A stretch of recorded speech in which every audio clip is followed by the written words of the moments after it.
Meu nome é Luiziane, eu sou endocrinologista da UFC, lotada aqui no TEDS. O Núcleo de Tecnologias em Educação e Saúde à Distância da UFC no TEDS tem como missão desenvolver a inovação dos processos de ensino-aprendizagem, priorizando a incorporação das tecnologias digitais, da informação e das comunicações e da educação à distância, visando o aprimoramento dos métodos pedagógicos da Universidade Federal do Ceará e colaborando mais especificamente na formação de competências e melhoria das condições de trabalho dos profissionais na área da saúde, com atuação em âmbito local, regional, nacional e internacional. Compõe a equipe aqui do NUTEDS, tá? Dr. Luiz Roberto, que é o professor da UFC, é o coordenador do núcleo, é cirurgião de cabeça e pescoço, coordenador. A Lene, que é a bibliotecária, responsável pelo nosso design institucional. Paulo Jefferson, jornalista responsável pelo setor de comunicação. E o Cleison, administrador do ambiente virtual de aprendizagem. Hoje nós vamos contar aqui com 3 palestrantes, falando sobre retinose pigmentar, sobre o diagnóstico precoce e os métodos de inclusão. Eles apresentarão na seguinte ordem: Dr. Ricardo Marrocos, oftalmologista aqui do Hospital das Clínicas, falando um pouquinho para a gente sobre retinose pigmentar. Dona Ângela Maria de Souza, que é servidora da UFC, pedagoga, com habilitação em educação especial, falando um pouquinho também para a gente sobre os métodos de inclusão de aprendizagem. E a professora Fernanda Cláudia Araújo da Silva, que também vai falar sobre como é que é a realidade dos servidores com deficiência visual e dos estudantes, o que é que eles têm hoje dentro da acessibilidade dentro da UFC. Eu vou falar um pouquinho do currículo de cada um deles. Começando pelo Dr. Ricardo Evangelista Marrocos de Aragão, que é formado pela Universidade Federal do Ceará, tem residência em oftalmologia pelo Instituto de Assistência aos Servidores do Rio de Janeiro, especialização em retina pela Universidade de Regensburg, na Alemanha, doutorado também pela mesma universidade, é preceptor de retina do Hospital Universitário Walter Cantídio e médico oftalmologista também do IJF. Com a palavra, doutor Ricardo. Bom dia. Bom dia, então, agradecer a todos vocês aqui no TEDS, da faculdade, pela essa oportunidade de apresentar essa patologia tão frequente, relativamente rara, mas que a gente encontra sempre aqui no nosso ambulatório, e são pacientes que realmente precisam de atendimento multidisciplinar e de uma melhor adaptação ao mundo, já que eles têm uma grande perda da sua visão. Então, nós vamos falar sobre retinose pigmentar. Foi o tema escolhido. Quero cumprimentar o Dr. Paulo Roberto, agradecer a Luiziane, tá certo? A todos aqui. Então, nosso tema que foi escolhido foi o retinose pigmentar. Pode passar o próximo, né? Que é um grupo de retinopatias hereditárias que resulta na perda progressiva da visão, causado por variadas mutações genéticas, tá certo? Não existe cura para essa doença, mas muitas pesquisas em andamento. A educação do paciente e de familiares para colocá-los lado a lado para potenciais tratamento é essencial nessa patologia. A abordagem deve ser interprofissional, então tem várias áreas da ciência que podem contribuir para a melhor adaptação do paciente à nova situação. É um tratamento de suporte, o que existe, né, com aconselhamentos genéticos, medidas auxiliares para baixa de visão, tratamento de condições associadas. Geralmente o paciente também pode desenvolver uma catarata subcapsular posterior, um edema macular, isso pode ser tratado, e não há uma terapia curativa.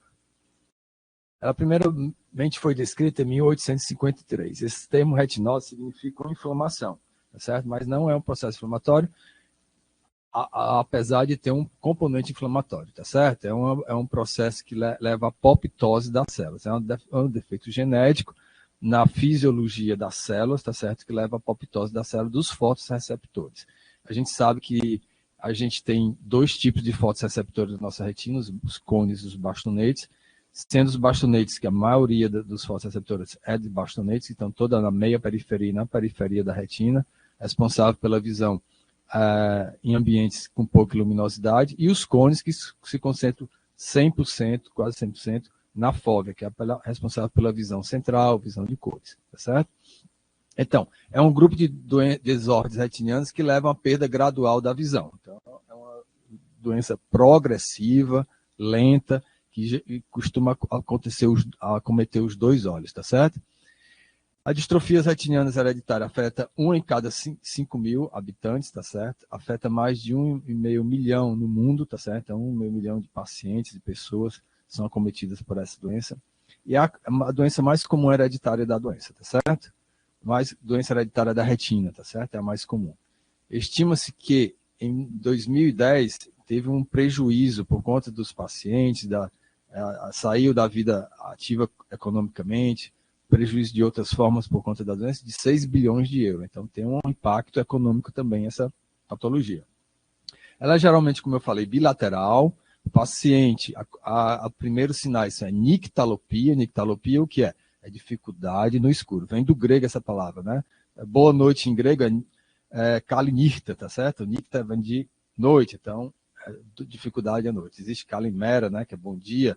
Então, hemeralopia, dificuldade pela manhã. Mas essa aqui é a nictalopia. A principal é o primeiro sintoma do paciente, a dificuldade em ambientes com pouca luminosidade.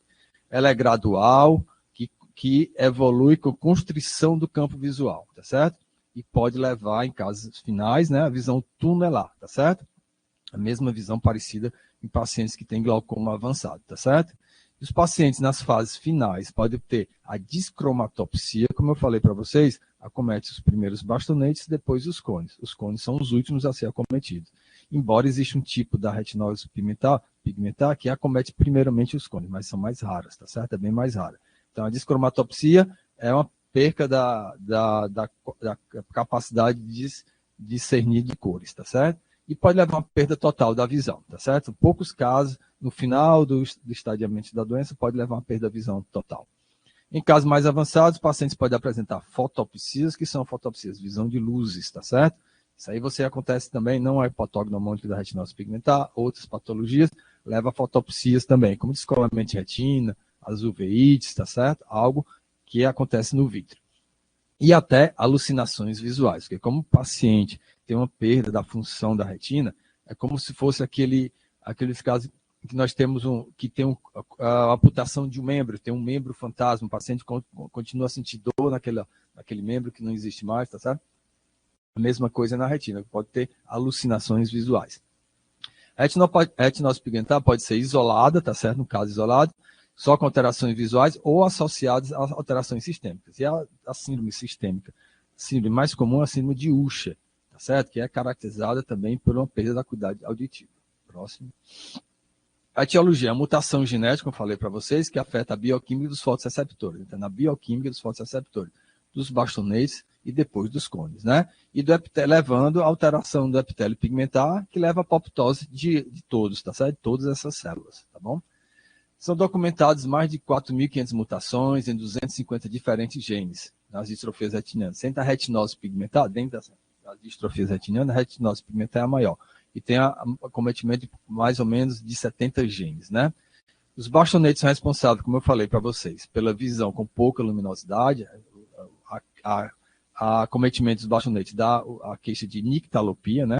E o comprometimento da visão periférica, tá bom?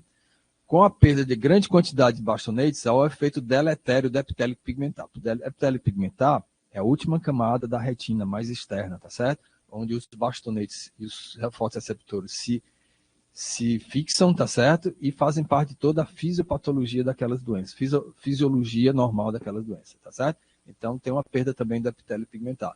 E, consequentemente, no final de alguns casos, né, dos cones também, que leva a descromatopsia e perda da visão central, como eu falei para vocês. Próximo.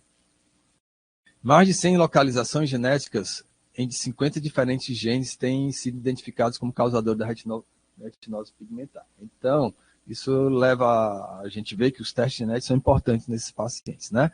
20% deles são autossômica recessiva, 10 a 20% são autossômicas dominantes, 10% ligado ao X, da forma recessiva, e tem as formas esporádicas ou não familiar, tá certo? Dependente de cada forma,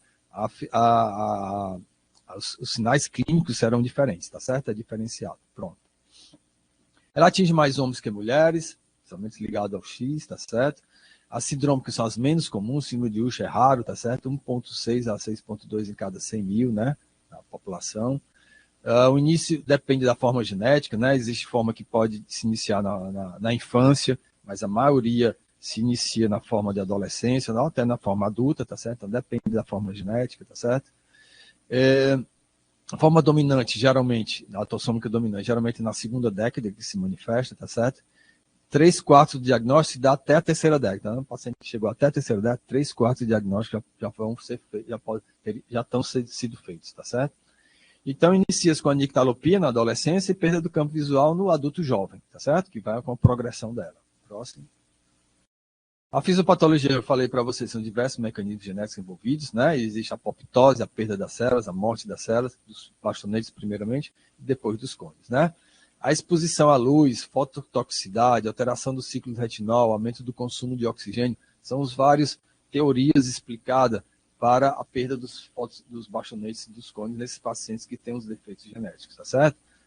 A deficiência do transporte de nutrientes também, tem o estresse do retículo endoplasmático das células, com maior liberação de radicais livres, levando a hipoperfusão da retina, vasculopatia. A gente vai ver que os pacientes que têm retinose pigmentar, eles têm os vasos da retina, eles são estreitados, tem um afinamento desses vasos, que é característico no fundo de olho, tá certo? E a vasculopatia, né?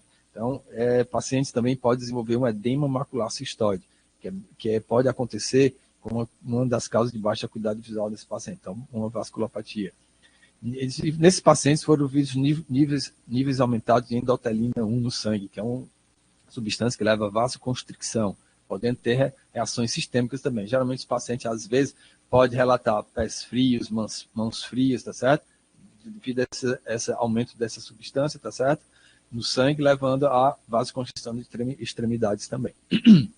As 3 características clássicas, o paciente que você suspeita tem essas queixas, você vai fazer o fundo de olho, que você vai encontrar, seria isso aqui, tá certo? A forma típica são aquelas que acomete primeiro os bastonetes, e as formas atípicas, primeiro os cones, mas são mais raras, tá certo? O que é que você vai encontrar no fundo de olho? Você tem uma pigmentação do epitélio pigmentar em forma de espículas ósseas, tá certo? Isso se dá porque tem uma apoptose dos bastonetes, e essas células pigmentares, elas migram para a região perivascular, e tem essas formas de espículas ósseas, tá certo? Existe um estreitamento vascular pela diminuição do metabolismo, pela vasoconstricção, são as causas, tá certo? E tem uma palidez do disco óptico. Então, o disco óptico desses pacientes não é aquele disco óptico corado, tá certo? Tem uma palidez. Isso dá-se principalmente pela formação de células gliais, que são células que fazem parte do sistema nervoso central, do sistema nervoso, tá certo? Células nervosas, que a retina faz parte do sistema nervoso, tá certo? Existem células na retina glia, né? E elas podem se reproduzirem e cobrir o nervo óptico. Tem um nervo característico sério, cor de cera, tá certo? Existe também a retinose pigmentar da forma unilateral. Inclusive, nós temos um caso publicado aqui no UFC de um paciente unilateral. Você tem a característica todas essas patologias, dessa doença em um fundo de olho, e o outro é completamente normal. Geralmente, você tem que esperar até 5 anos para existe o acometimento. Eu falei para vocês, é bilateral, mas pode ser, começa no olho, depois passa para o outro. Você tem que ter um intervalo de pelo menos 5 anos e o outro olho não desenvolver a retinose pigmentar. Então, você considera como unilateral, tá certo? A história clínica do paciente, eu falei para você, a dificuldade à noite de se adaptar em ambientes escuros, o paciente quando sai no ambiente claro e entra no ambiente escuro, demora muito para se adaptar, isso pode ser o primeiro sintoma, tá certo? Dificuldades em dirigir à noite. Você tem que fazer uma investigação genética em paciente com história familiar, tá certo? Fazer uma história completa desse paciente, anamnese para avaliar se é associado, uma boa anamnese para associar-se com síndromes, tá certo? Existem outras síndromes, mas a principal é a síndrome de Usher, tá certo? E descartar doenças infecciosas, como sífilis, tóxico, rubéola, que o fundo de olho, em pacientes que têm doenças infecciosas no fundo de olho, as uveites posteriores, tá certo? Podem lembrar um aspecto de retinose pigmentar, a própria sífilis, tá certo? E tóxicas também, existem alguns medicamentos, né, que podem, cloroquina, hidroxicloroquina, fenotiazidas, pode levar a alterações na retina, lembrando, chamada retinose-like, né, no fundo de olho, tá certo? Traumas também, tá certo? Corpo estranho intraocular, que causa uma alteração chamada siderose bulbis, pode lembrar também, chamada retinose pigmentar-like, né? Algumas neoplasias, as vasculites retinianas também, várias doenças podem levar vasculites, como a doença de Behçet, tá certo? A própria vasculite retiniana sem nenhuma outra doença sistêmica, tá certo? E o achado característico é a tríade que eu falei para vocês, né? A palidez do nervo óptico, constrição dos vasos e a forma de espículas ósseas do epitélio pigmentado, tá certo? Uma das complicações também, como eu falei para vocês, são as alterações paralelas que podem acontecer no paciente com retinose pigmentada, que são tratadas, né? A catarata subcapsular faz cirurgia de catarata, edema macular, existe medicamento, principalmente inibidor de andrase carbônica, é um medicamento escolha para esses pacientes, tá certo? E eles também podem imitar pacientes com retinose pigmentada, chamada síndrome mascaradas, imitar uma uveiite, mas não é uma uveiite, você vai encontrar células no vítreo nesses pacientes. Pode ser associado com ceratocone, tá certo? Alguns ceratocones que podem levar à indicação de transplante de córnea, tá certo? Nesse paciente. Erros refrativos, né? Miopia, principalmente associada às miopias. As membranas epirretinianas, tá certo? Pode levar às metamorfopsias, né? A visão torta, tá certo? Pode levar a buraco de mácula, pode levar a tumor vaso-proliferativo, você tem que fazer laser nesses casos. E nistagmo, quando a paciente tem uma visão muito baixa, pode levar a nistagmo em alguns casos. Próximo. O paciente, quando chega, tem que fazer um exame completo, né? Principalmente fundo de olho, tá certo? Que você vai. É uma doença que a gente dá o diagnóstico pela oftalmoscopia, né? Tá certo? Dilata, o paciente faz o fundo de olho. Existem os exames de eletrofisiologia, tá certo? Que também são característicos, são bem. Eletroretinograma é o principal dele, que você pode detectar as lesões bem antes do paciente ser sintomático, tá certo? Principalmente aqueles casos que tem casos na família, foi vista a forma genética, né, da forma dominante, tá certo? E examinar esses pacientes, você pode detectar bem antes do início. Campo visual também é bem importante nesse paciente. As visões de cores, né, os casos mais avançados. O OCT você usa para ver se o paciente tem edema macular, tá certo? Edema macular nos casos mais avançados, então nos casos mais progredidos. E a autofluorescência. A autofluorescência me diz da vitalidade do epitélio pigmentado, tá certo? Então, pacientes que têm hipoautofluorescência, né, fica mais escuro nas fotos da fluorescência, tem que ter uma baixa de atividade, uma perda dos epitélios pigmentados também. Então, é um exame que a gente usa, né? Tratamento, como eu falei para vocês, não existe um tratamento específico, existe suporte, né, para tratar as complicações, então algumas teorias que poderiam levar à melhora, não progressão da doença, tá certo? Então não existe um tratamento padrão, existe alguns que falam na reposição de vitamina A, tá certo? As causas genéticas melhor entendidas, entender as causas genéticas, né, pode fazer uma terapia genética. Hoje existe uma terapia genética que já foi autorizada aqui no Brasil, né, vou mostrar no finalzinho aqui. Tem terapia celular, com repopular células da retina com fotorreceptores funcionais, mas isso é tudo ainda muito em testes, né? Não está muito difundido esses tratamentos. Existem os implantes eletrônicos, nesse caso, de perda de visão bem mais progressiva, né? Bem mais adiantada, né? Estados finais da doença. Eu coloco implantes. Na minha época, quando eu fiz meu estágio lá na Alemanha, já se fazia isso em 2001, 2002, 99, já tinha esses implantes eletrônicos, né? Mas ainda era muito iniciais, né, nessa época. Agora já tiveram mais alguns avanços, né? Próximo. O prognóstico depende da idade do início dos sintomas, né? Do tipo genético, tá certo? Quanto mais precoce iniciar, pior o prognóstico, tá certo? O autossomo recessivo é o mais severo, tá certo? O autossomo dominante é o menos severo, ligado ao X e recessivo é o pior deles, tá certo? Inicia isso bem cedo, tá certo? E quase todos evoluem para a perda da visão e cegueira legal. Não a visão perda total, mas considerado legalmente cego, tá certo? A perda total da visão é incomum, tá certo? Principalmente na visão central, é incomum, tá certo? Não é o que costuma acontecer. Então, o que você tem que fazer desses pacientes, né? Como eu falei, tem que ser tratado multidisciplinarmente, né? Várias especialidades, várias áreas da ciência, né? A partir do diagnóstico, fazer a educação do paciente, da família. É uma doença sem tratamento, que não existe como estacionar a progressão, tá certo? O tratamento deve ser oferecido tudo que existe, né, para o paciente, né? Todas as possibilidades, orientar o paciente, para nunca ele também perder a esperança, né? Sabe? Tem uma doença que não tem tratamento nenhum e o paciente fica totalmente diferente, pode levar a depressão, como a gente vai mostrar aqui, né? Mas quando você mostra que, olha, existem muitas pesquisas e pode ter esperança que no futuro pode se aventar, ter alguma luz no final do túnel, vamos dizer assim, né? Então, isso é muito importante para o paciente, tá certo? Então, os pacientes vão ter dificuldade para ler, para dirigir, praticar esporte, e o estresse psicológico que pode levar à depressão nesses pacientes, né? Então, tentar fazer a reabilitação visual dos pacientes, melhorando seu ambiente na casa, no trabalho, tá certo? Existe o Centro de Reabilitação Visual, com abordagem multidisciplinar, que foca para otimizar as funções visuais residuais do paciente. Preparação para a progressão da doença, né? Adaptação em casas, móveis, iluminação, vigilância da saúde mental. Porque, como eu falei, muitos desses pacientes podem evoluir para depressão, certo? Sempre estar atento às novas opções de tratamento, com as fundações, associações e os testes genéticos, né? Para o prognóstico e aconselhamento genético mesmo, certo? As abordagens de genes específicos, utilização, isso aqui são algumas formas de tratamento, tá certo? Que a gente viu, que abordagem de genes específicos com a utilização de vírus, né, como vetores de cargas genéticas, diretamente em células retinianas, por injeção intravítreas, né?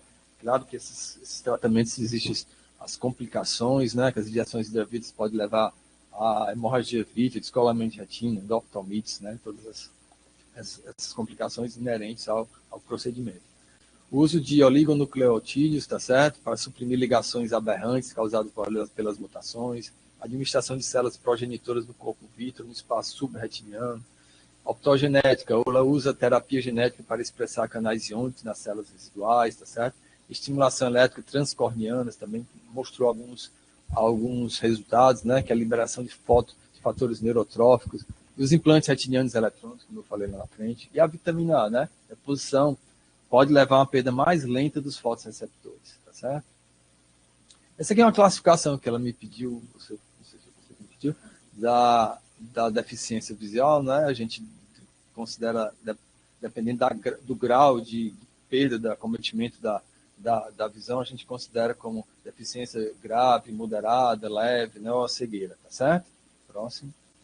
E aqui é um fundo de olho, não trouxe muitas imagens, mas para mostrar que era característica do fundo de olho do paciente com retinose pigmentar. São a tríade que eu falei para vocês, né?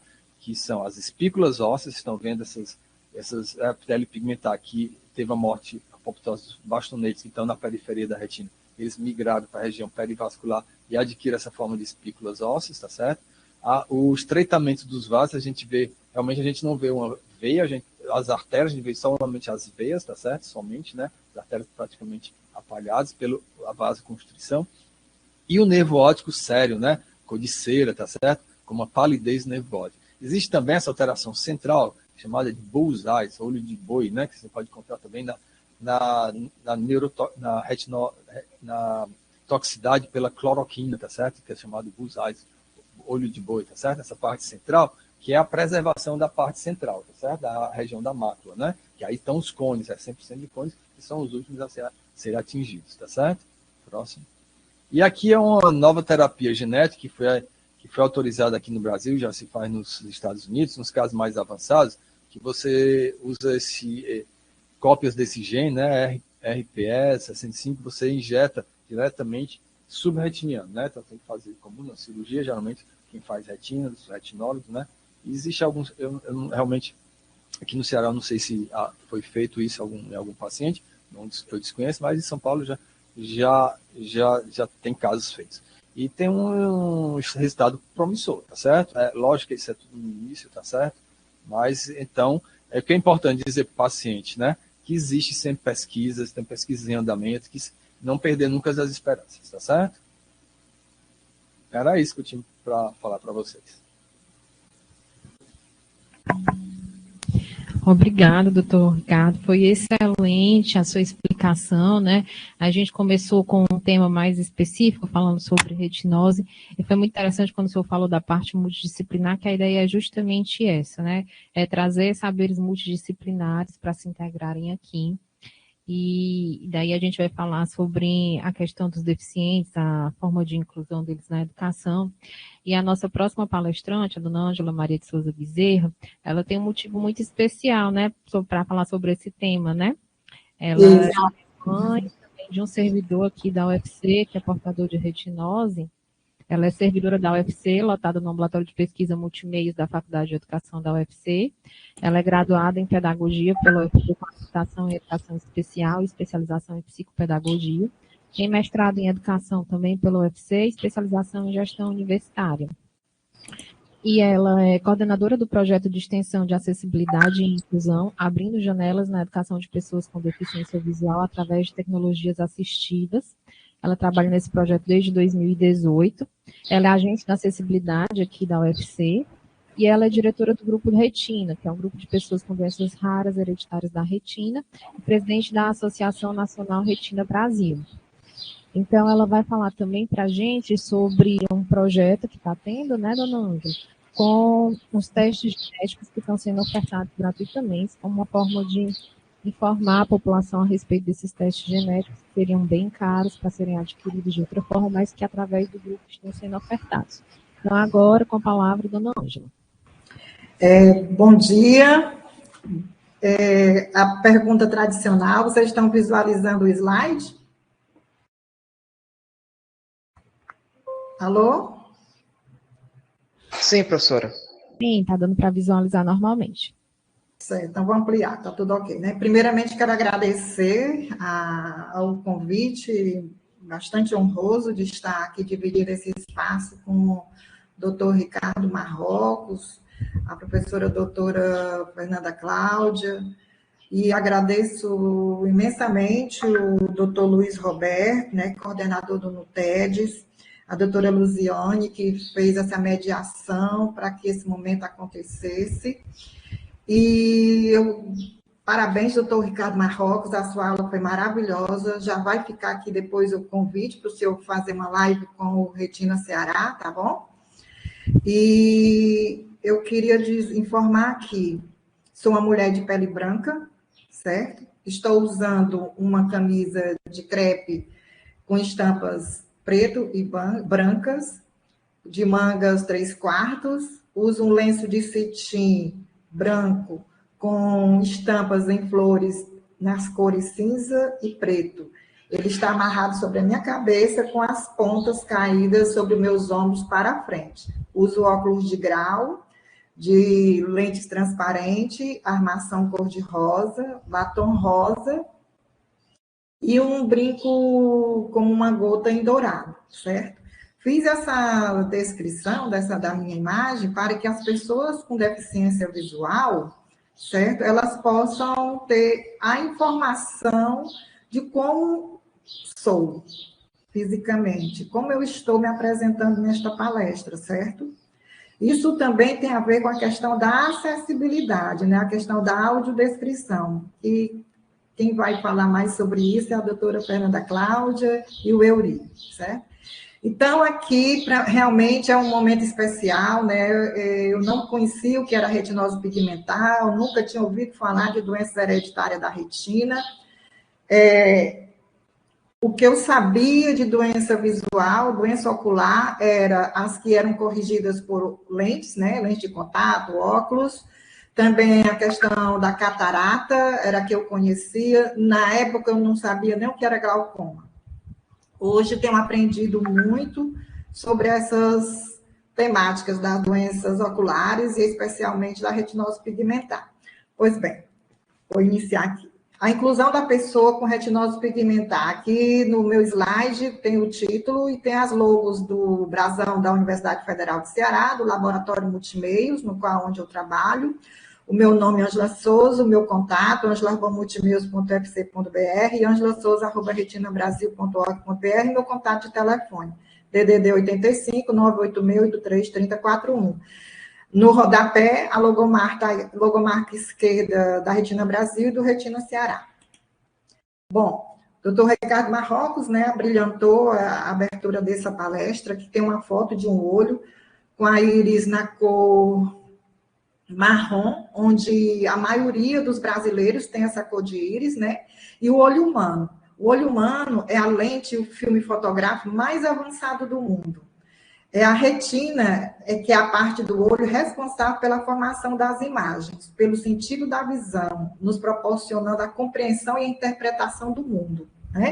Nós que estamos com a nossa visão, com a nossa acuidade visual, com a nossa condição de visão boa, nós estamos percebendo essa imagem aqui. Porém, as pessoas com retinose pigmentar, as pessoas com deficiência visual, baixa visão ou cega, elas não têm muita nitidez em relação a essas imagens ou nenhuma, né? Pouca ou nenhuma.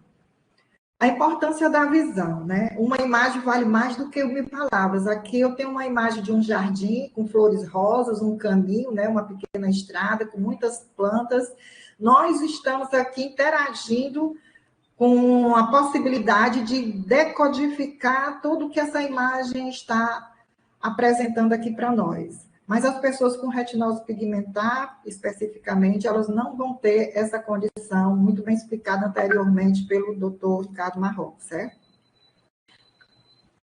Bom, a importância da visão na vida das pessoas, tá? Aqui eu tenho uma imagem de um bebê, né, brincando com os móveis no seu berço, e abaixo uma senhora e uma criança, né, onde ela está segurando um ábaco, ela está estudando com a criança, né? Então, primeiro contato que o ser humano tem com o mundo exterior é ao nascer, né? Ele abre os olhos pela primeira vez e logo ele vai identificar ou ele vai seguir, por exemplo, a imagem, né? A voz da mãe, do pai, esses brinquedos que nós colocamos, os móveis, né? Nos berços da criança, não é apenas uma decoração, mas é para estimular, né? A condição visual dessa criança. Isso faz toda a diferença. É com a visão que obtemos uma grande quantidade de informações em um tempo extremamente curto, muito diferente de quando você perde a visão, ou você nasce sem a sua visão, ou você vai perdendo gradativamente, como é o caso das pessoas com retinose pigmentar. As pessoas que nascem enxergando, né, bem, depois ela vai tendo essa perda progressiva, o que acontece? Ela tem armazenado, né, uma memória, né, daquelas imagens, das cores, dos objetos, das formas. Com o tempo, ela pode até começar a perder essa informação também, né? A visão, ela é fonte de aprendizagem, de desenvolvimento e de prazer, né? Olha quão é importante a visão nas nossas vidas, não é mesmo? As pesquisas informam que 85% da capacidade de aprendizagem do ser humano é através da visão. Isso não desconsiderando os outros sentidos. O mundo, ele é visual, não é mesmo? Mas também ele tem perfume, por isso nós precisamos do sentido do olfato. Ele tem sabor, por isso nós precisamos do sentido do paladar. E ele também tem sons, diferentes sons, e por isso nós precisamos também do sentido da audição, isso é muito importante. É através da visão, né, que a criança aprende a imitar, né, perguntando sobre o que vê, o que ouve, e quando a visão ela não existe, ou ela tem baixa acuidade, isso aí é muito dificultado, correto? Continuando, é com a visão que você consegue interagir com o mundo de forma independente e sem auxílios. Aqui eu trago pessoas andando de bicicletas, né? Uma pessoa escrevendo, uma senhora organizando a gaveta do seu armário. Ela é muito fundamental para nós garantir o nosso direito de ir e vir, né? Realizar tarefas simples, como arrumar gaveta, anotar um recado, assistir TV, dirigir um automóvel, coisas que as pessoas... O meu filho, por exemplo, né, eu vou já chegar nele e falo, ele nunca dirigiu, tá? Você tem a sua independência, a sua autonomia, sem precisar de auxílios, né, tecnológicos ou de ajuda humana, né, para você ir e vir, por exemplo. Já é comprovado, já falei, né, que a visão é o sentido humano que permite mais rapidamente a aprendizagem. Pesquisa informa que 85% dessas informações que recebemos é através da visão.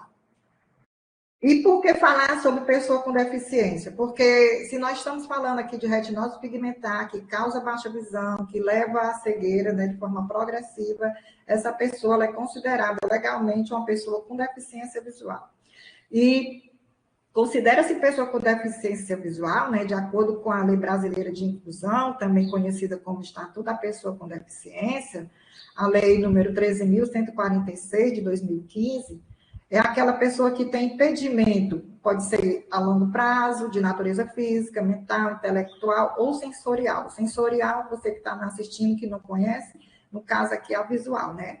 O qual é interação com uma ou mais barreiras, e o nosso mundo também, assim como ele é visual, ele também é cheio de barreiras, né? Pode obstruir a participação plena, de forma efetiva, né, na sociedade, dessa pessoa com deficiência, né? De forma igualitária, né, de condições com as demais pessoas aqui. Bom, aqui eu estou apresentando duas imagens, né, mas aparecem três figuras. O que é retinose pigmentar, o doutor Ricardo Marrocos já falou muito bem sobre a doença. Aqui tem uma hipotomia e o do meu filho Alan, você olha para ele, você não percebe que ele tem deficiência visual. Eu cheguei a me interessar mais ainda pela deficiência visual quando eu descobri, na adolescência, entre 13 e 14 anos, quando esses sintomas apresentados aqui pelo doutor Ricardo Marrocos foram apresentados, certo? Como, por exemplo, chegou um momento em que o Alan disse assim: mãe, tem caderno com a pauta, né, com a linha mais escura? Eu disse, tem. E caneta com a escrita grossa e escura? Tem. Mãe, aí que foi gradualmente, né, complicando. Aí ele chegou um dia e disse assim, mãe, tem caderno com a folha escura e caneta da tinta branca? Então, aquilo me chamou a atenção.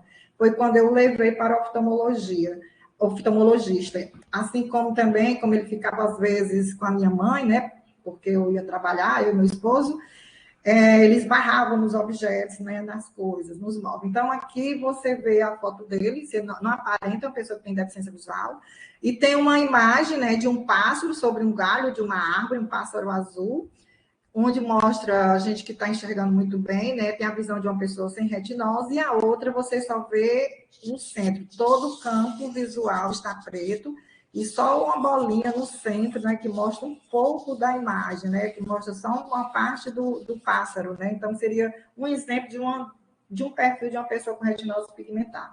Ela é uma doença rara, hereditária, degenerativa, não vou me prender aqui, começa geralmente na infância, né, influi na diminuição da visão à noite, com pouca luz, perda visual lateral, visão de túnel, que é o caso dessa imagem.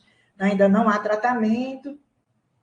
É muito importante usar óculos escuros de qualidade, né, para proteger os olhos, e serve para todo mundo, mas para as pessoas que têm retinose é muito mais importante, dos raios solares.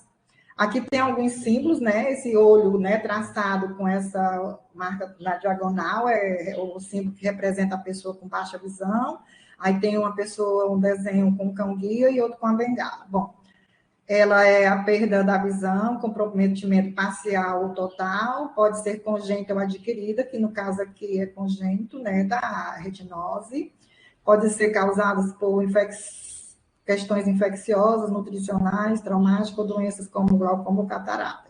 Isso a nível de deficiência visual. É importante saber a classificação da pessoa com deficiência visual, a cegueira e com a baixa visão. Por que é importante informar isso? Você já vai saber, tá? A baixa visão se difere da cegueira, porque apresenta uma perda de campo visual, comprometimento central, periférico. A pessoa ainda tem percepção visual, uma acuidade reduzida, né?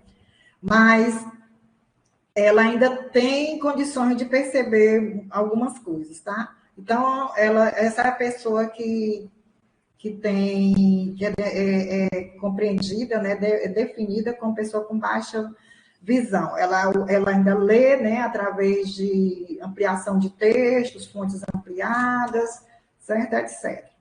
E pessoa que mantém ainda esse resíduo visual. E a cegueira é quem nós já conhecemos, que necessita de sistema Braille para poder ler, ou de recursos de tecnologias assistivas, né, como leitores de tela, sintetizadores de voz, e consegue estabelecer o diálogo entre a percepção e a cognição, certo? Utilizando o teclado no computador.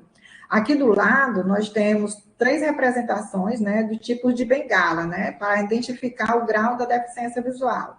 A bengala branca, né, um bonequinho, aí tem pessoa com deficiência visual, bengala branca. Pessoa com baixa visão, a bengala verde. Por quê? Lá na frente eu vou dizer. Pessoa com deficiência visual e auditiva, bengala vermelha e branca, que o doutor Ricardo Marrocos falou da síndrome de Usher, né? Então, as pessoas com Usher, elas se tornam surdo-cegas, né? Geralmente, elas vão precisar, para ser identificadas perante a sociedade, desse tipo de bengala. O símbolo da baixa visão, eu vou passar aqui, porque o doutor Ricardo Marrocos já falou sobre essa questão da capacidade da acuidade visual. A pessoa com baixa visão é importante, né? Nós também estamos na universidade, então somos professores também. é que ao perceber, né, que a pessoa com baixa visão, é importante se aproximar dela e saber quais são as dificuldades e as potencialidades que ela tem, né? Muitas delas conseguem ler se o impresso for grande, às vezes próximo aos olhos, detectar grandes formas, cores e contraste, dependendo do tamanho da imagem. Elas utilizam o computador, acabam utilizando leitores de tela, etc. O meu filho já há muito tempo desistiu de ler em papel, em tinta, né? Porque ele se formou em ciência da computação na UFC, é o nativo digital, então ele já decidiu utilizar as tecnologias assistivas, o computador, né? É muito hábil nessa área. Então, e a principal barreira, né, das pessoas para a inclusão, né, da pessoa com retinose pigmentar, é a do comportamento das pessoas, pois é a atitude de cada um, a minha e a sua, a nossa, né, que impulsiona a queda das barreiras, certo? Então, a principal acessibilidade que eu digo que a principal é a acessibilidade atitudinal, você ter atitude, né, de reconhecer que tem uma pessoa ali que vê de forma diferente, anda de forma diferente, né, se comunica, interpreta o mundo de forma diferente. Então, se você compreende isso, você vai procurar compreender, auxiliar essa pessoa, conversando com ela, conhecendo como é que poderá ajudá-la, né, contribuir para o seu desenvolvimento. Então, a gente tem que se conscientizar disso. Isso em todas as esferas da sociedade, né? A inclusão social ela pode ser entendida como ações e medidas que buscam pela participação ativa de todos nós, nos mais diversos âmbitos da sociedade, como trabalho, vida social, de entretenimento, saúde, etc.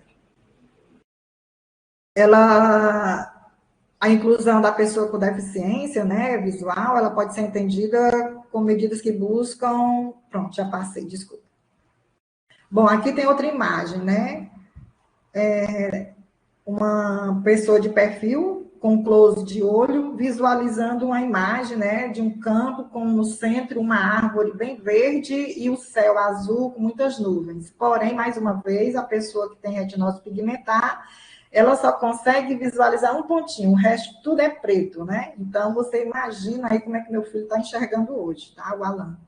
Então, o desconhecimento das doenças da visão, né? Pode gerar preconceito por parte da sociedade. Já que nós estamos falando de inclusão, esse momento aqui é muito importante para você que ainda não sabe, muitas vezes a gente sabe, aquela pessoa é cega, aquela pessoa com baixa visão, ela é mal interpretada, porque a comunidade das pessoas com deficiência visual, principalmente com as doenças hereditárias da retina, sabe como é que elas falam? Diz assim, elas se autodenominam muitas vezes, brincando, né, com certo humor, como o cego do Paraguai, né? Ela fala assim porque quem se aproxima dela só percebe que ela tem deficiência visual quando ela vai se deslocar, se movimentar, né, em um espaço no qual ela não conhece. Se você for lá na universidade, na UFC virtual, no setor que meu filho trabalha, você não percebe que ele tem, porque ele circula muito bem. Mas se você for cumprimentá-lo, estirar o braço para ele, ele não vai ver o seu braço. Ele vê um vulto, mas ele não consegue identificar. Então, você precisa falar, tocar nele, entendeu? Então, as doenças da retina podem ser congênita adquirida, né? Já foi falado. Por a perda total da visão, ou redução dessa capacidade de ver. E os sintomas, né? Mais uma vez. Aqui eu trouxe a imagem da Miss, né, Minas Gerais, de uns anos atrás. Ela tem retinose pigmentar. Ela, quando você olha a foto mais de perto, você vê que ela apresenta um pequeno estrabismo, né? Porque ela não consegue focar direito. E eu assisti uma entrevista dela, ela informando que teve que decorar todo o percurso que ela teria que desfilar, né? Então, como foi colocado, uma linguagem mais simples, né? Dificuldade de enxergar à noite, visão lateral prejudicada, perda do campo, periférico, tropeços constantes, como imóveis da casa, no trabalho. É importante você, que tem uma pessoa com baixa visão na sua casa, com retinose pigmentar, por exemplo, não ficar mudando muito os móveis da sua casa. Isolamento em casa durante a noite, que o doutor falou muito bem, da perda social, né? As pessoas se sentem, na maioria das vezes, dependendo de como ela é tratada, né? visão turva, embaçada, fotofobia, dificuldade de enxergar o quadro negro na escola, fique atento, você que é professor, a dificuldade do seu aluno, né, desde a educação infantil até a superior. E aqui, para identificar o movimento Bengala Verde, certo? Por quê? Porque as pessoas, como eu falei anteriormente, né, no slide, tem lá a bengala branca, a bengala verde e a bengala vermelha com amarelo, né? Esse movimento Bengala Verde, ele iniciou na Argentina, com a doutora Pela Maio. Aqui no Brasil, né, existe o Grupo Retina São Paulo, que é responsável pelo movimento Bengala Verde, chegou em 2014. Aqui tem duas imagens, um passa do joelho a perna, nas pernas de um homem, né, com a calça verde, ele está com a bengala verde, e do lado esquerdo tem um card vermelho com a mão assim, segurando para cima a bengala dobrada, verde, tem uma frase que diz, eu vejo você, mas não como você me vê, né?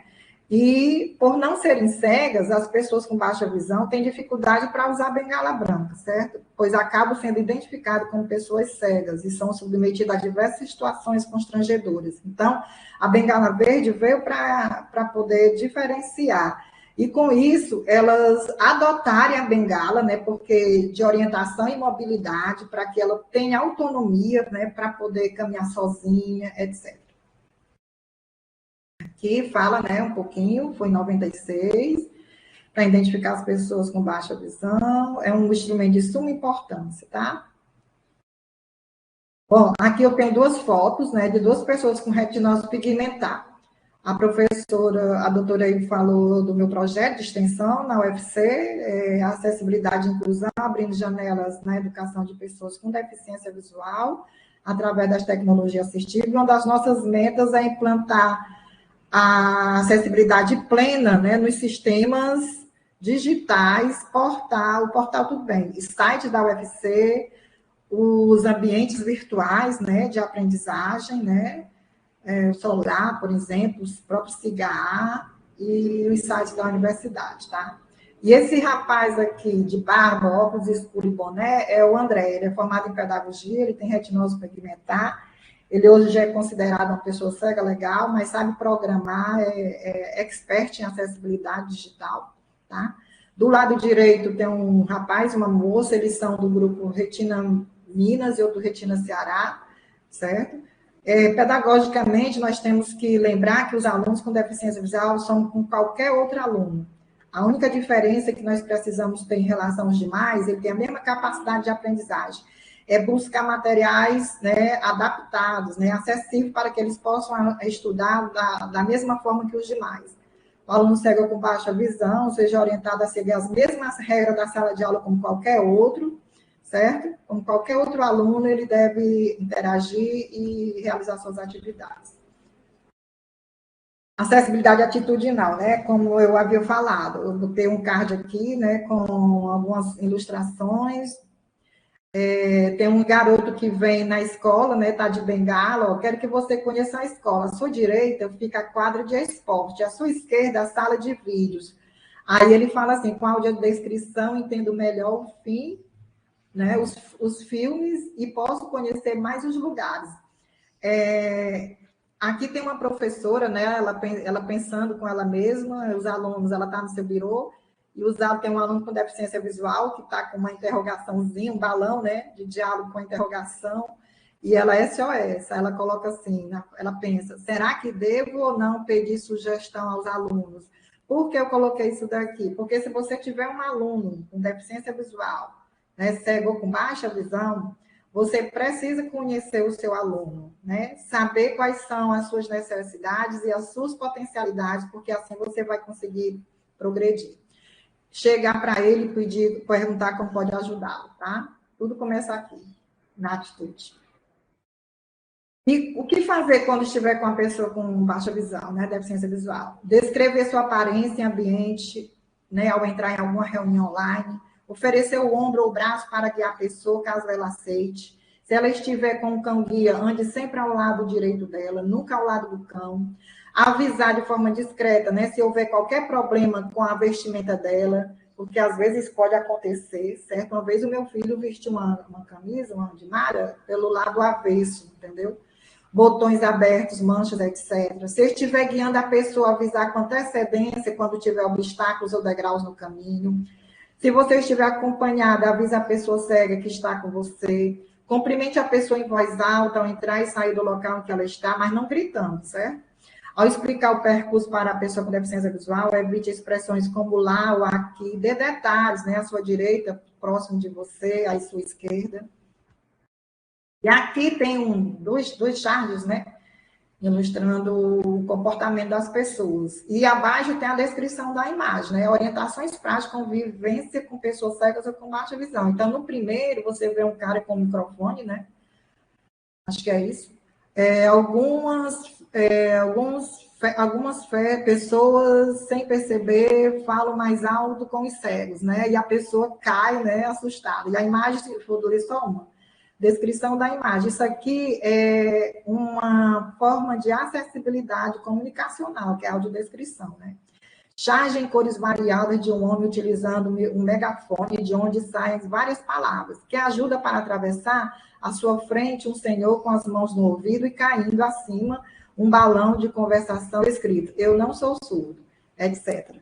Ok? Então, por isso é que existem essas descrições, para que esse material fique acessível à pessoa com deficiência visual que usa de leitor de tela, tá?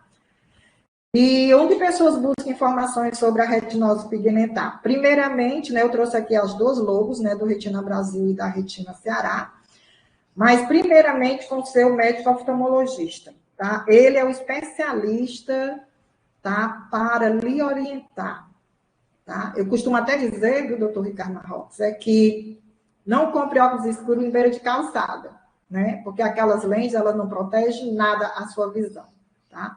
Associação, né, Retina Brasil, ou grupos regionais de retina, hoje somos 14 grupos regionais, aqui no Ceará, né, você entra em contato comigo, nós temos nosso Instagram, você pode colocar no Instagram Retina Ceará, tem um canal do YouTube. Por quê? Porque nós somos um grupo de pessoas, né, associações sem fins lucrativos, que dá apoio à Retina Brasil, é a única no país, tá? Pela internet, redes sociais, tirar suas dúvidas, exatamente com oftalmologista, com pessoas que são capacitadas, que estudam e que são orientadas por especialistas para esse fim, tá? É um dos desafios do diagnóstico, né, que a gente recebe muito as informações dos familiares que entram em contato conosco, que é a falta de informação dos pacientes, da família, né, pais responsáveis, professores, que prejudica a conscientização do problema. Geralmente, diante de um diagnóstico grave ou não, a pessoa fica fragilizada, que ele mais precisa é de orientação e direcionamento sobre o tratamento que ele deve seguir dali em diante. O professor Dr. Ricardo cumpriu isso muito bem. Só interrompendo um pouquinho. A senhora tem mais 5 minutos na apresentação, tá certo? Estamos terminando, certo. Obrigada. Então, um dos desafios também, né, das pessoas com retinose pigmentar é a jornada deles no SUS, né? Você observa que a marcação de consulta, às vezes, ao diagnóstico chega a ter 1 ano de espera, né? Dificuldade de marcar consultas com o oftalmologista, porque o oftalmologista está na atenção terciária, na secundária. Falta de equipamentos adequados para diagnóstico de retinose pigmentar no sistema único, dificuldade para exames específicos de imagem e diagnóstico, dificuldade de acesso aos testes genéticos, porque é muito caro, ainda não tem, estamos lutando. E as perguntas que as pessoas mais fazem, né? A doença tem tratamento ou cura? Já foi falado que não. Tem uma terapia gênica para um tipo de gene, que é o RPM65, o doutor Ricardo Mar. A maurose congênita de Leber, que é o RPM65, ou retinose com esse mesmo gene, né? A evolução da minha doença pode levar à cegueira. Os meus filhos poderiam ter a doença, é onde entra o aquecilhamento genético, né? Existe pesquisa? Existe alguma terapia alternativa? Existe óculos que possam melhorar a visão da pessoa com retinose pigmentar? E as vitaminas, foi colocada aqui a vitamina A, né? Cigarros, bebidas alcoólicas podem acelerar, sim, o processo da degeneração da doença hereditária? Sim, né? E o nosso papel é dar apoio aos pacientes, aos familiares, né? Dar informações sobre as pesquisas, realizar eventos, incentivar a reabilitação para terem autonomia e independência. A Bengala Verde contribui muito com a aceitação do diagnóstico, né? Lutar para que as pessoas tenham seus direitos garantidos, como o teste no SUS, acesso à terapia gênica. O doutor Ricardo Marroques falou sobre, será que aqui no Ceará, sim, nós temos no nosso grupo uma pessoa com RPM-A5, ela está na fila para fazer o teste, ou a terapia, ela vai fazer, quando tiver, eu falo para o senhor. A consciência das pessoas, né? A maioria dos pacientes desconhece sobre o teste, existe grupos de pacientes que podem apoiá-los. Tem aquele perfil de pessoas com retinose que participam dos grupos, outros que não. A principal rede, né, de suporte da pessoa com retinose pigmentar, é importante falar, são os pais e familiares. Então, nós temos que, a escola, né, da educação básica, ela tem que, tiver uma pessoa com retinose pigmentar, uma pessoa com deficiência visual, né, baixa visão, ela precisa estar dialogando com os pais, seus familiares, com os médicos oftalmologistas, especialmente os retinólogos, a nossa associação Retina Brasil, os grupos de WhatsApp de apoio, professores, né, e aqueles professores também especialistas em educação especial, psicólogos, escolas, etc. E o papel do histórico familiar da jornada. Quem tem histórico, né, quando você tem um diagnóstico na família, a jornada é mais fácil. Quem não tem, é mais difícil. Há um grande impacto, né, na rede entre os pais e os familiares. A maior dor é de não ter tratamento e cura, tem medo da doença evoluir, dor emocional, etc. A reabilitação é necessária, muitos deles têm vida social finalizada, mas a gente incentiva a dar continuidade. Eles podem ter uma vida acadêmica, por tudo isso que a doutora Fernanda vai falar, né, vai proporcionar isso daí. Tá? E a expectativa, os desejos é de ter uma vida comum e normal, como toda outra pessoa, contanto que ela tenha acesso, continuidade e qualidade desse acesso de forma contínua, né? E aqui tem algumas coisas que eu vou deixar o material para que vocês possam baixar e tê-lo aí para poder consultar melhor, tá bom? E obrigada, né? Aqui tem meus e-mails, angela@multimeios.fc.br, que é do Laboratório Pesquisa Multimeios, que fica na Faculdade de Educação, ali no Centro de Humanidades, do Grupo Retina Ceará e da Retina Brasil. Muito obrigada. Qualquer coisa, estou às ordens. Obrigada, Ângela, pela sua palestra. Vamos dar continuidade. Eu queria depois... Mas primeiro vamos passar para a palestra da professora Fernanda Cláudia Araújo da Silva, que é mestrado em Direito pela Universidade Federal do Ceará, e é doutoranda pela Universidade de Lisboa, pesquisadora do Centro Internacional de Direitos Humanos de São Paulo, da Academia Paulista de Direito e diretora da Secretaria de Acessibilidade da UFC, falando sobre a realidade dos estudantes e dos servidores com baixa acuidade visual, com deficiência visual, dentro do âmbito da Universidade Federal do Ceará. Com a palavra, professora Fernanda. Olá, já quase boa tarde aí, né? Eu vou fazer minha audiodescrição bem rápida. Eu tive que colocar máscara, porque eu entrei num ambiente que é obrigatório. E eu tenho aqui atrás de mim, simbolicamente, né, virtualmente, um mapa do Brasil com alguns riscos e na tonalidade azul, né, e por trás do mapa um azul escuro. Eu sou uma mulher de pele clara, né, uso óculos, meus óculos, né, tem a armação preta e estou atualmente, né, usando máscara.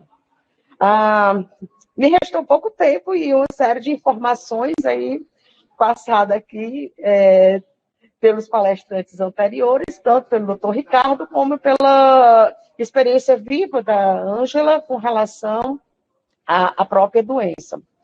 E quando eu fui chamada para falar sobre a questão da acessibilidade e fazer uma relação com as pessoas com retinose pigmentar, me veio a primeiro elemento. Ora, isso quer dizer que, de regra, né, essa deficiência era uma doença que passa a ser uma deficiência que ela é adquirida ao longo da vida. Tá? E até existem dois termos jurídicos, doença e deficiência são termos distintos. A doença ela tem um tratamento, ela pode gerar uma condição, e essa condição ela acaba sendo transformada numa deficiência, E o que a gente percebe é que a retinose pigmentar, ela é uma deficiência adquirida ao longo da vida, né? E, de regra, na fase adulta, nessa primeira fase adulta aqui estabelecida. Ora, qualquer deficiência adquirida ao longo da vida, principalmente na adolescência ou na fase adulta, isso vai gerar uma série de perdimento da estrutura, da função da pessoa, das restrições que ela passava até então a desempenhar, né? E essa deficiência adquirida ao longo da vida, ela vai gerar, obviamente, incapacidades e, principalmente, desvantagens, né? Então, a incapacidade em decorrência da própria situação e a desvantagem do indivíduo com relação ao entendimento para que ele não possa desempenhar o papel que até então ele vinha desempenhando dentro da sociedade, dentro do seu contexto social, do contexto cultural e contexto pessoal. Até a Ângela já mencionou isso. E a gente observa de que essas desvantagens, né, incapacidade, é que aí entraria a questão da reabilitação e também da própria inclusão estabelecida, né? Então, o que a gente passa a observar? Essa reabilitação do indivíduo, no seu ambiente escolar, no seu ambiente qualquer que seja ele vai ser caracterizado pela retomada, realmente, de suas atividades, de suas ações que até então eram desenvolvidas, dentro de adaptações, né? E a Secretaria de Acessibilidade, ela vai seguir o lema da existência que se estabelece acerca da inclusão. Nada de nós sem nós.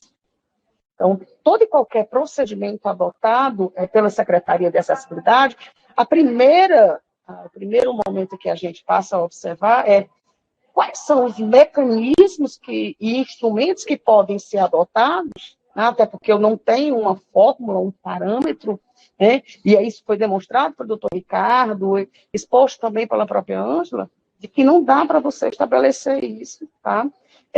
De forma dentro de um padrão. Eu tenho um padrão ali estabelecido. Não.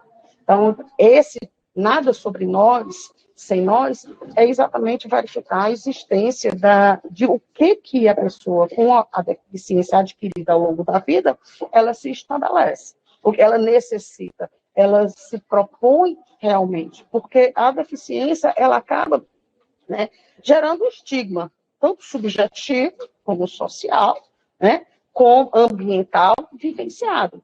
Então, a primeira questão, e aí isso foi demonstrado tanto pelo doutor Ricardo de novo, a questão da superação desse estigma existente pelo próprio paciente, né, pela própria pessoa com deficiência, com relação ao seu corpo e à sua deficiência. Então, essa superação, ela vai gerar uma melhoria na existência da funcionalidade e daquele elemento que a gente mencionou como incapacidade ali existente. Ora, isso quer dizer o quê? Né? Que algumas questões, ao longo também da identificação da deficiência, elas devem ser tratadas, como a autoestima, a autonomia e os processos subjetivos, para que possa se enquadrar, ou seja, que mecanismos serão tomados para que a inclusão possa ser estabelecida, né? Dessa forma, essa seria tanto a autoestima, né, e isso tem o contexto social, o contexto psicológico, o contexto ambiental vivenciado pelo deficiente, pela pessoa com alguma condição de deficiência, né, para que possa trabalhar também a autonomia dele e a existência dos processos subjetivos. É claro que a gente vai observar a existência das adaptações.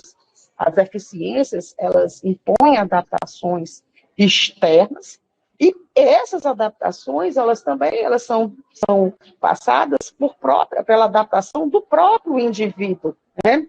E aí, até eu havia comentado, num outro momento com a Ângela, um professor da universidade que tem, e que ele não aceita a história da deficiência. Ele vai usar ele quer usar o seu resto de visão até o último momento.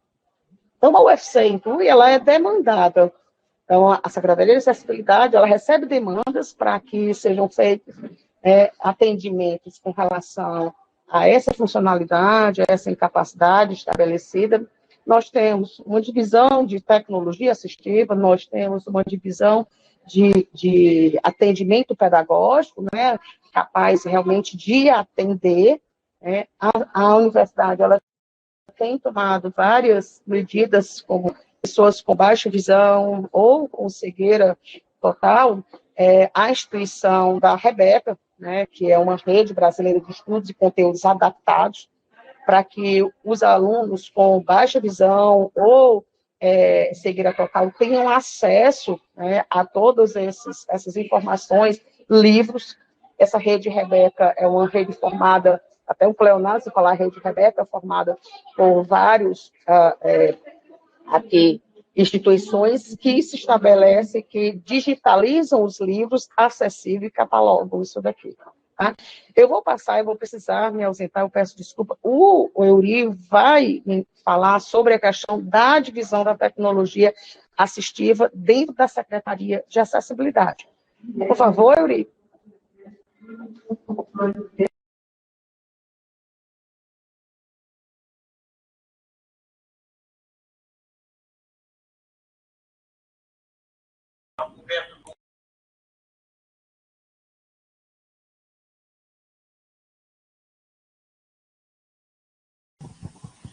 Olá, a gente não está conseguindo te escutar.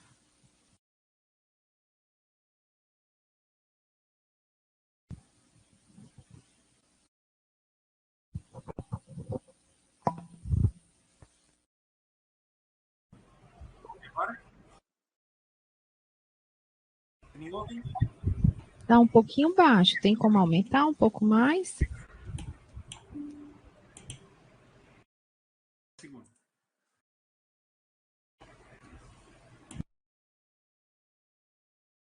E agora? Agora está perfeito. Obrigada. Ótimo.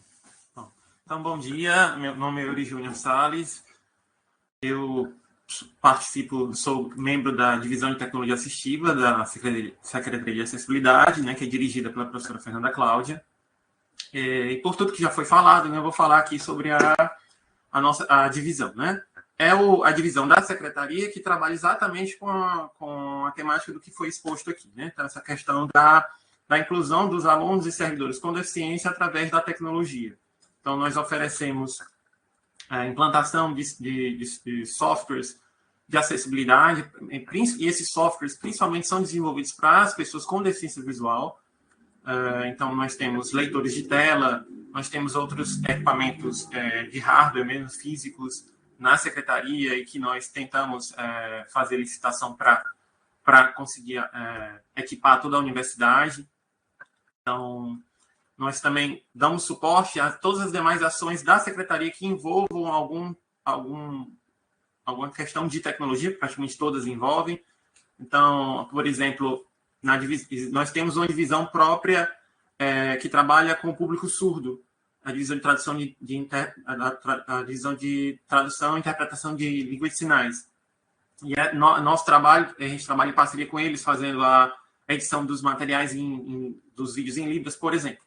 Para a questão da deficiência visual, por exemplo, nós fazemos, para os servidores com deficiência, assim que, por exemplo, um servidor com deficiência toma posse na universidade, é demandado para nós, pela Progep, normalmente, e nós vamos até o local de trabalho, o local que esse servidor foi lotado, ou então, se o servidor já tivesse sido lotado, enfim, vamos conhecer o local dele, o que nós podemos fazer em termos de tecnologia para que esse servidor fique melhor adaptado e para que ele consiga desenvolver melhor as suas atividades, né, laborais.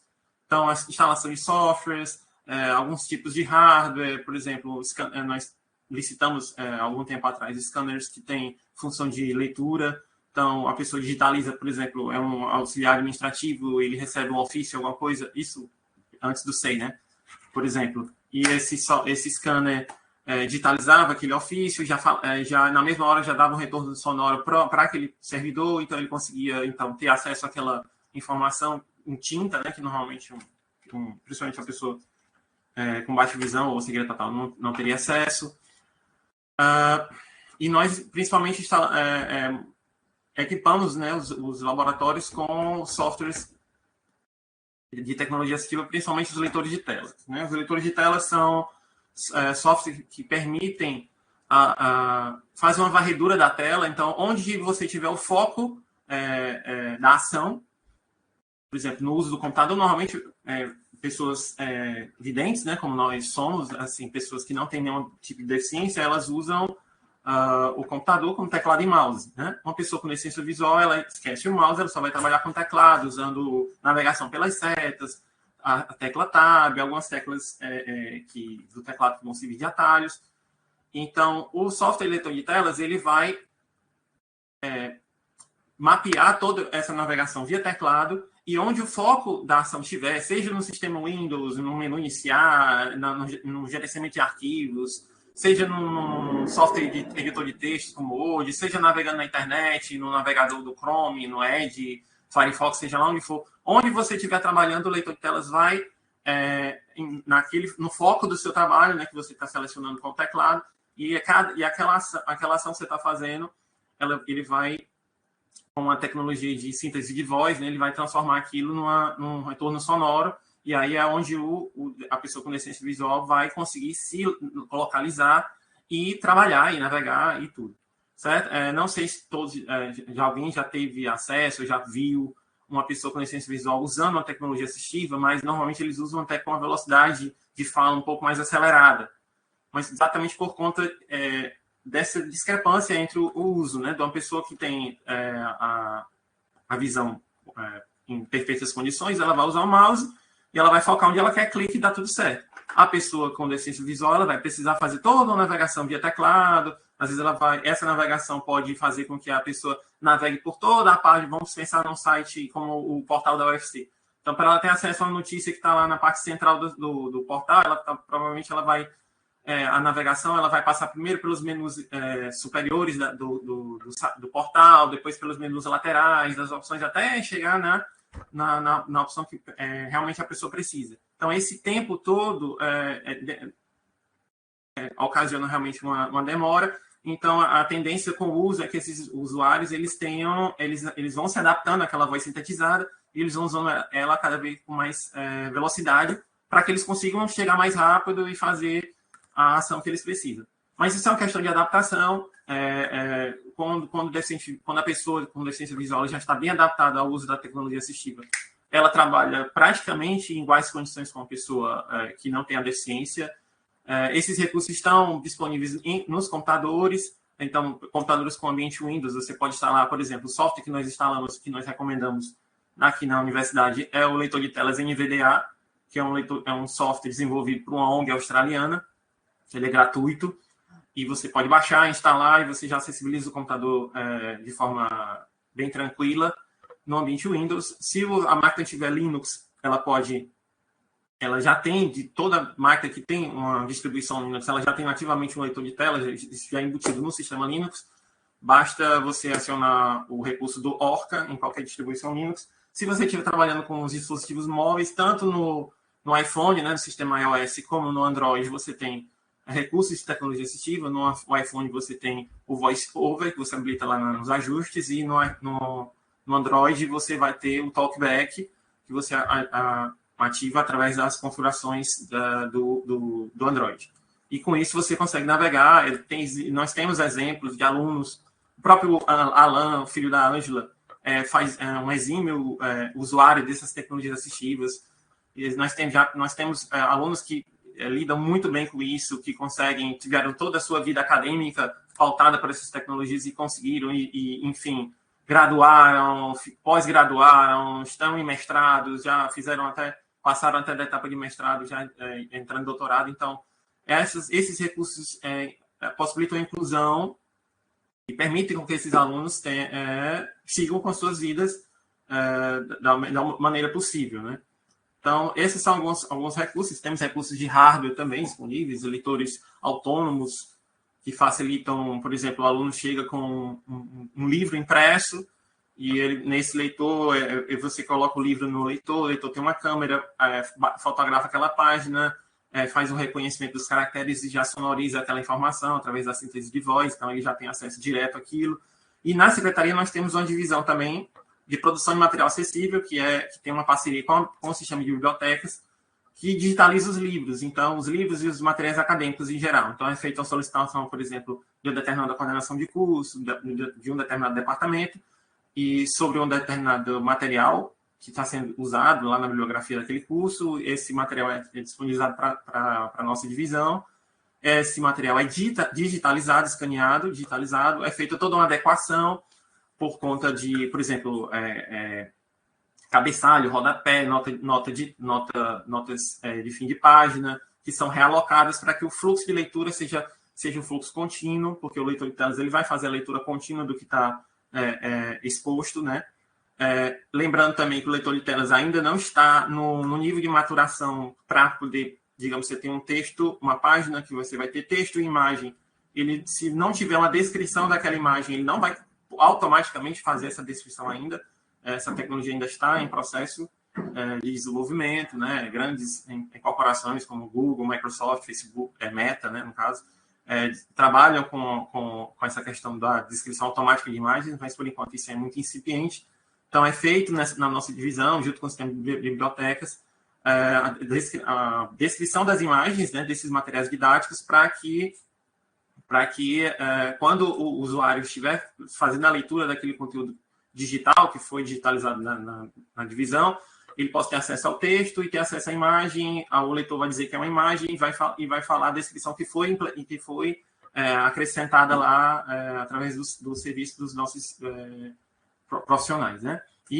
Essa descrição é uma maneira de audiodescrição, assim como a Ângela já citou isso, né? Tanto a Ângela como a professora Fernanda, ao iniciar a fala delas, elas fizeram uma autodescrição de si, né, da sua imagem, e isso é muito importante para as pessoas com deficiência visual, você fazer autodescrição, e quando você tiver um material, principalmente um material muito visual, você fazer a audiodescrição desse material, seja imagens estáticas, como imagens dinâmicas. Você tem uma descrição disponível na sua TV, através da tecla SAP, do seu controle remoto, em algumas programações, isso é lei, através da portaria do Ministério das Comunicações lá de 2006, mas que vem sendo implantada aos poucos, né, na programação brasileira.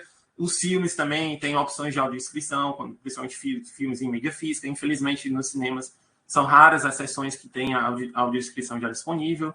Mas, enfim, são recursos de tecnologia que são previstos na legislação, que são previstos na Lei Brasileira de Inclusão, na LBI, a lei que foi sancionada em 2015, que está em vigor, assim como a audiodescrição para os cegos, a legendagem para surdos e ensurdecidos, e a janela de interpretação de língua de sinais. São todos recursos de tradução que são previstos na legislação, que são para possibilitar o acesso à inclusão das pessoas com deficiência no nosso ambiente, principalmente aqui no nosso contexto do ambiente acadêmico. Então, basicamente seria essa minha fala, né, complementando tudo que já foi falado. Eu fico à disposição para maiores esclarecimentos. Agradeço a oportunidade. Bom dia.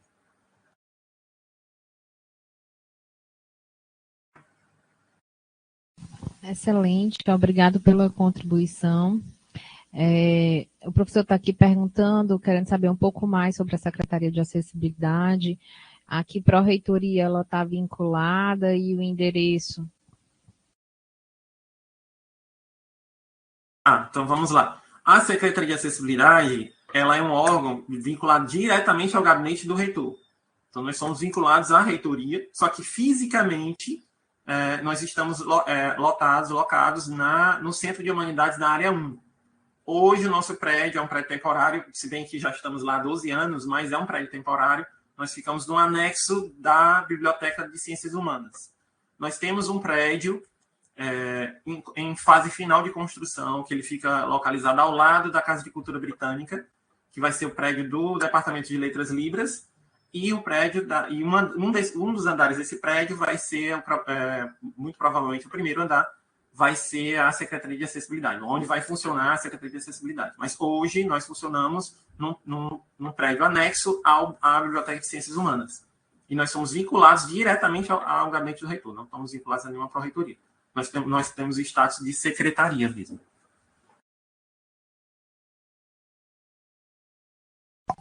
Ótimo, excelente. Muito bem, bom saber disso. A gente nem sabia, né? Só quando a gente vai procurando é que a gente descobre.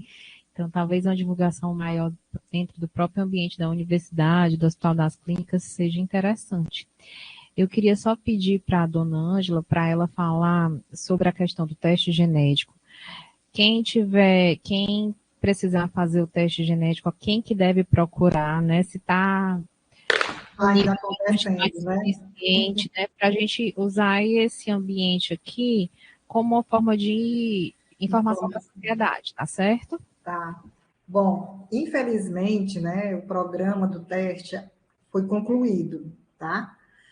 Nós passamos um ano, tivemos um ano, 12 meses justinho, proporcionando essa oportunidade, né? Um laboratório americano entrou em contato conosco, da Retina Brasil, e os médicos dos grupos comitês científicos, dos grupos regionais, atualmente 14 grupos regionais, o Retina Ceará é um deles, e os pacientes, né, as pessoas com doença hereditária da retina, assim como que estão nos grupos regionais e fora dos grupos regionais, recebemos aqui no Ceará, né, por contemplados com esse teste, pacientes do Hospital Geral de Fortaleza, porque eu entrei em contato com o Hospital Geral de Fortaleza, com o Departamento de Oftalmologia do Hospital Universitário, né, eu fui pessoalmente falar com o doutor Ricardo Marrocos, para que ele encaminhasse os pacientes com retinose, com doença hereditária da retina, para nós, né, para realizarem o teste. Ele encaminhou, isso foi muito importante. E outros profissionais da oftalmologia, né, que não estão dentro desses 2 centros que eu falei, né, mas que da prefeitura, né, municipal de Fortaleza, nós, aqui a nível do Ceará, né, nós recebemos pessoas de vários interiores do estado, isso aí foi muito bacana, muitas pessoas que vieram da Serra, né? Pessoas que achavam que só elas tinham essa doença, eram pessoas assim, que sentiam uns extraterrestres, digamos assim, né? Isso foi muito importante, o teste genético ele ainda é muito caro, ainda não tem acesso, mas nós estamos, com esse momento, chamamos a atenção também, né, de outros laboratórios. Eu acredito que em breve, né, num prazo, talvez no ano que vem, tenhamos mais uma vez um programa de teste genético. Eu quero informar que nós estamos no Conselho Nacional de Saúde, né, no Conselho Nacional de Saúde, levamos a pauta do teste genético para ser incorporado no SUS, levamos a pauta da terapia eugênica para ser incorporada no SUS, certo? Tem uma fila de pessoas, né, para fazer essa cirurgia, né, da terapia eugênica, o doutor Ricardo Marcos falou. Nós estamos também no Conselho Nacional, a Retina Brasil, nós chegamos a 6 comissões, então, né, na titularidade, então isso é muito importante para nós, né? Eu quero frisar aqui, convidar você que é oftalmologista, que são os nossos grandes parceiros, né, na causa das pessoas com doença hereditária da retina, como a retinose pigmentar. Então, o doutor Ricardo Marrocos é um parceiro, certo? Tem muitos outros oftalmologistas, a Sociedade Brasileira de Retina e Vida é nosso parceiro, o Conselho Brasileiro de Oftalmologia também é nosso parceiro. Então, se você conhece alguém que tem essa doença, entre em contato conosco, com Retina Ceará, através desses contatos que eu já deixei, né? Esse material vai ser compartilhado com quem está nos assistindo. Então, infelizmente é isso, mas eu quero dizer que nós tivemos um número bastante significativo, né, de pessoas que foram atendidas por esse programa, e isso foi muito importante para nós. Mas em breve, sim, nós iremos informar, da mesma forma que eu fui até o Departamento de Oftalmologia da UFC, certo? Já sabendo desse novo canal aqui, né, de informação, irei também compartilhar com o do TEDS, tá bom?